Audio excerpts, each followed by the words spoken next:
Les arbres bougent.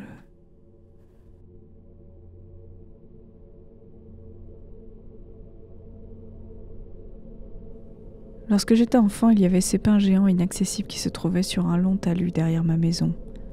Je dis qu'ils étaient inaccessibles uniquement parce que mes parents m'avertissaient à plusieurs reprises de ne pas m'approcher de la colline pour les voir de plus près. Ce n'est pas comme si c'était une colline particulièrement abrupte, mais par rapport à ma condition d'enfant, il y avait toujours un élément de danger dans le coin. Enfin, c'est surtout ce que mon papa et ma maman me disaient, sans expliquer plus avant. Il est évident que j'aurais pu me blesser gravement si j'avais perdu pied, mais j'avais rarement l'occasion de me rendre à cet endroit, à moins que je doive sortir les poubelles et les déposer sur un petit chemin de gravier où elles se trouvaient. Il y a une association plutôt désagréable que j'ai avec ce vieil endroit maintenant. J'ai déménagé depuis, j'ai la trentaine, mais de temps en temps, j'essaie de me replonger dans cette époque où tout me semblait bizarre. Vous voyez ce que je veux dire ? Ce moment où, en tant qu'enfant, vous êtes absolument certain que les petites choses coïncident les unes avec les autres. Mais parce que c'était il y a si longtemps, il n'y a aucun moyen de le prouver de manière empirique. Beaucoup de petites choses ont contribué à ce désagrément, mais l'élément principal était les arbres. Je n'ai plus de souvenir précis de cette maison, mais je me souviens des pins. Je me souviens que je les regardais de la fenêtre de ma chambre la nuit, légèrement surélevé par rapport au rez-de-chaussée, de sorte que je me trouvais plutôt au deuxième étage. Je pouvais voir le talus, de sorte que la forêt en contrebas se dessinait à peine.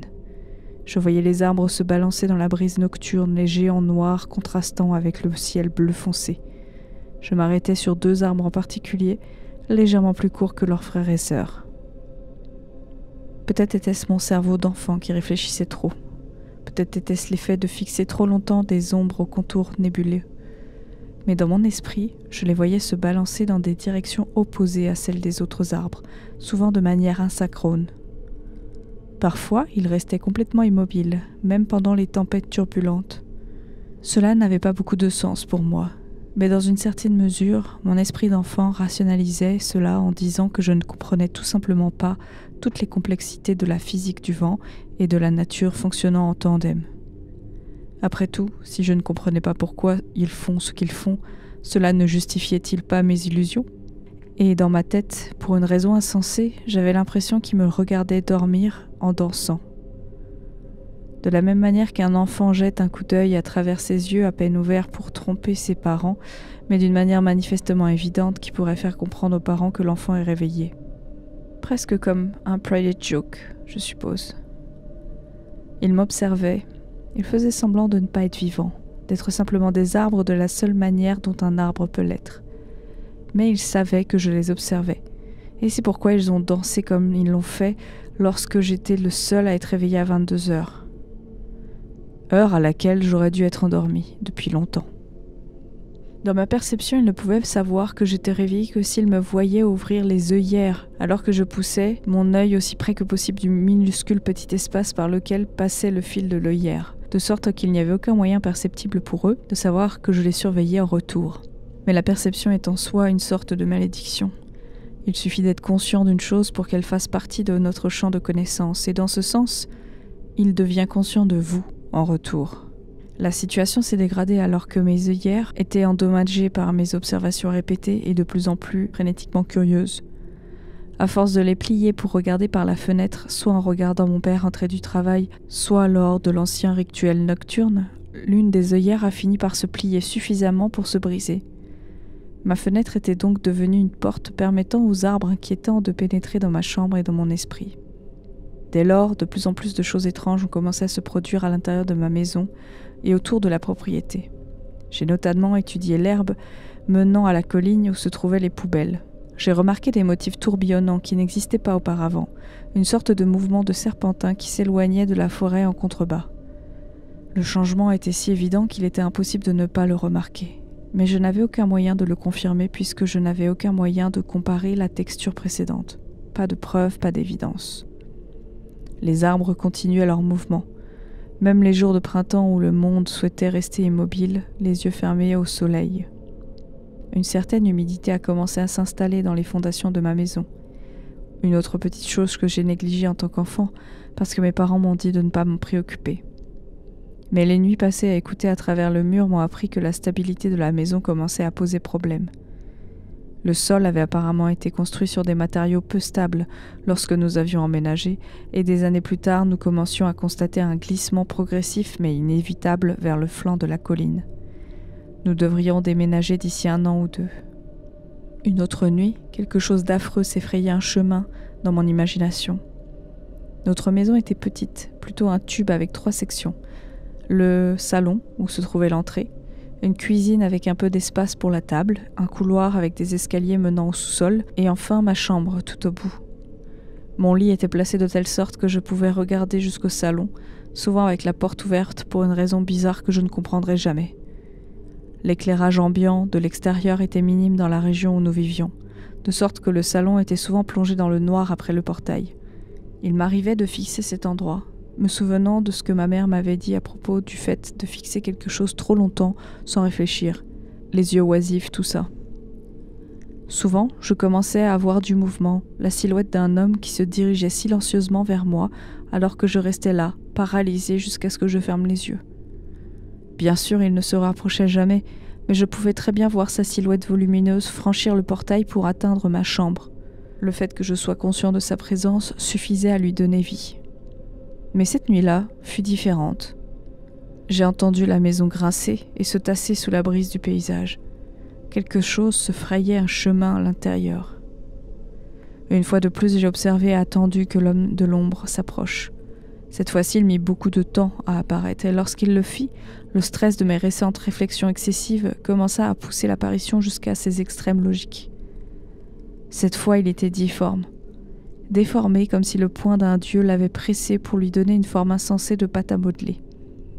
Au lieu de la silhouette hallucinante et chatoyante qui m'était si familière, il était bordé de lignes qui se tortillaient. Assez noir pour ne pas avoir de détails discernables, mais assez matériel pour présenter l'éclat d'une matière brillante, poilue, peut-être visqueuse. Il m'a observé pendant ce qui m'a semblé être une éternité cette nuit-là, avant de s'éclipser en titubant. J'ai vu sa tête bulbeuse se reculer dans le cadre de la porte pendant 1 seconde, montrant une compréhension ténue de l'observation mutuelle qui était en train de se produire. Et tandis que mon cœur se figeait en un bloc de glace, l'homme de l'ombre se fondit en petits vers noirs et s'enfuit dans l'obscurité. Après avoir déménagé prématurément à cause d'un problème de moisissure noire, les années ont passé dans le flou. Comme dans tous les cauchemars de l'enfance, les détails qui me paraissaient suffisamment réels pour que je pose des questions à mes parents étaient rejetés par des « Oh, ce n'est pas arrivé » ou bien « Tu l'as probablement imaginé ». Tu as toujours eu un esprit très vif, petit. Cela devait suffire jusqu'à récemment, lorsque ces souvenirs de l'incident ont poussé ma curiosité jusqu'à son point de rupture. En tant qu'adulte, vous avez le pouvoir de mettre vos cauchemars à nu, et en tant qu'écrivain accompli, je souhaitais trouver de l'inspiration pour mes futures œuvres. J'ai trouvé l'ancienne adresse et je m'y suis rendu un après-midi. L'impasse rurale, ambiguë, était toujours là, non altérée par le temps ou le soleil bleu pâle de midi. Et la forêt était toujours aussi verte et luxuriante que le jour où nous l'avons quittée. Et sans surprise, la maison n'était plus là. Les fondations avaient depuis longtemps été recouvertes de ciment et envahies par diverses mauvaises herbes et broussailles. C'était incroyable de voir à quel point ce petit trou à rats était minuscule. Mais j'étais aussi reconnaissant d'avoir pu la voir. Me sentant entendu, j'ai rampé vers la légendaire colline à laquelle je n'avais jamais eu accès auparavant. De mon propre chef, je me suis approché du bord, j'ai contemplé le sommet de la forêt et je suis descendu jusqu'à l'endroit où se trouvaient ces 2 arbres. Ce que j'ai vu là-bas défie toute logique. La façon dont j'avais entendu mes parents décrire le délabrement de la structure laissait entendre que la maison ne serait plus qu'un tas de ferrailles lorsque nous partirions. Même un enfant pourrait en être sûr. Et pourtant, là où les arbres cauchemardesques de mon enfance s'agitaient dans l'attente de mon retour, il y avait ma maison. Nichée entre eux, comme un étrange visage reposant sur le menton à l'entrée de la ligne d'arbres. Elle avait à peu près la même apparence, juste positionnée vers le bas d'environ 30 ou 40 mètres sur la pente, qui n'était pas aussi raide que dans mes souvenirs, de sorte que je pouvais également voir un peu du toit. En fait, je me suis rendu compte à quel point les arbres étaient proches et j'ai senti mon cœur tomber dans mon estomac. Les fenêtres creuses m'ont répondu par des clins d'œil. Je suis restée là pendant des heures alors qu'une légère brise commençait à s'installer. Je me sentais comme pendant les nuits d'insomnie lorsque l'homme de l'ombre essayait de s'introduire dans ma chambre. Sauf que cette fois-ci, quand je fermais les yeux, ça ne disparaissait pas. La maison, les arbres, le chemin d'herbe qui serpente étrangement, tout était encore là et bien réel. Pire encore, alors que je contemplais le tertre qui s'étendait au pied de la colline, je me rendis compte qu'une grande partie de ces éléments contrastaient de façon saisissante avec leur environnement. Les arbres, ma maison et même une partie du ciel derrière la ligne des arbres étaient en quelque sorte plus saturés, plus flous que les objets et l'espace adjacent. C'était comme si quelqu'un avait peint une image floue de cette scène sur ma propre vision, le long de l'endroit où je regardais. J'ai hoché la tête frénétiquement, essayant de discerner quel était exactement le changement qui se produisait. J'ai descendu la colline, me rapprochant des arbres qui s'amusaient à me taquiner. C'est alors que ma maison s'est mise à onduler en retour, en se trémoussant comme un arbre. Les nuages dans le ciel au-dessus de la ligne des arbres se sont tortillés sur place, leurs bouffées blanches se transformant en spirales centipédales. Et alors que j'inspectais de plus en plus près, c'est avec une horreur naissante que j'ai reconnu la forme de la chose que je regardais dans ma compréhension fragmentée de la réalité. Les arbres, la maison, le sol et même le ciel étaient tous faits de la même forme frétillante, taquine et maligne en laquelle l'homme de l'ombre s'était transformé cette nuit-là, il y a bien longtemps. Comme une infection, une excroissance, elle s'était répandue dans son environnement, dans un fac-similé bidimensionnel de la région que j'avais appris à connaître. Peut-être que c'était ma perception qui l'avait nourri, ou peut-être qu'il s'était nourri d'autre chose.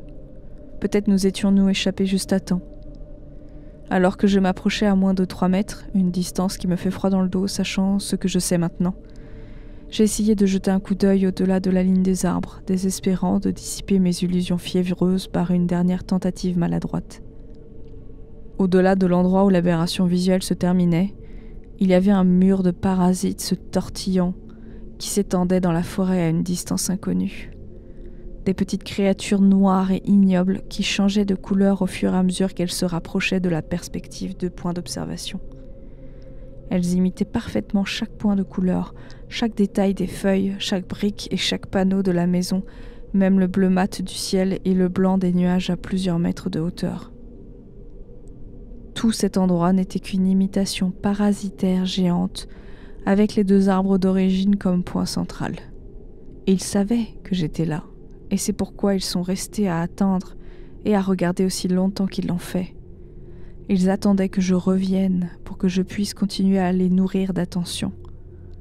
Je suis partie peu de temps après, l'estomac noué en évitant le rétroviseur. Même maintenant, dans la sécurité de mon appartement, je n'ai jamais tendance à fixer très longtemps un endroit donné. Aucune ombre mouvante ne retient mon attention, aucune forme ambiguë à l'horizon ne m'intrigue.